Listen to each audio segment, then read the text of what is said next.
Նախագահ Նիկոլ Փաշինյանն ասում է, եթե ինձ չընտրեք, սեպտեմբերին պատերազմ է լինելու, դուք էլ եք եղել երկրի ղեկավար, թշնամին այնքան բարեհամբույր է, որ ասում է, որ օրը որ ժամին է հարձակում գործելու։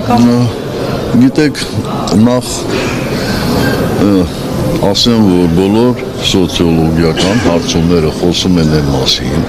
որ մեր բնակչության մեծամասնությունը այն հարցին, թե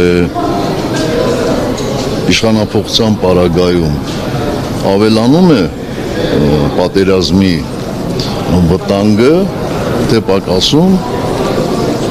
մեծ մասը ասում է պակասում է։ Մի ամբողջական մաս էլ ասում է, որ ոչինչ չի փոխվի։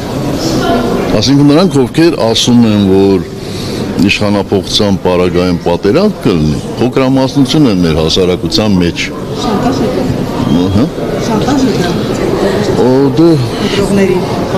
Գիտեք, ախր այս մարդկանց գործելակերպը ինչ վատ բարկա կարող եք բնութագրել։ Շանտաժ է, զրպարտություն է, սուտ է։ Ես ասեցի, չէ, այս մարդկանց ամենաուժեղ կողմը ամոթ չունենալն է։ Իսկ եթե մարդ ամոթ չունի, նշանակում է ներքին արգելակներ էլ չունի։ Իսկ եթե ներքին արգելակներ չունի,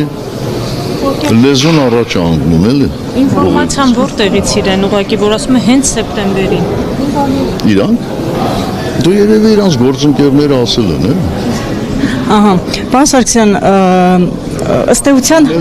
սեպտեմբերից իրանց աչքը վախեցել է, էլի, որտեղ 44 օրան սեպտեմբերին է սկսել։ Հա։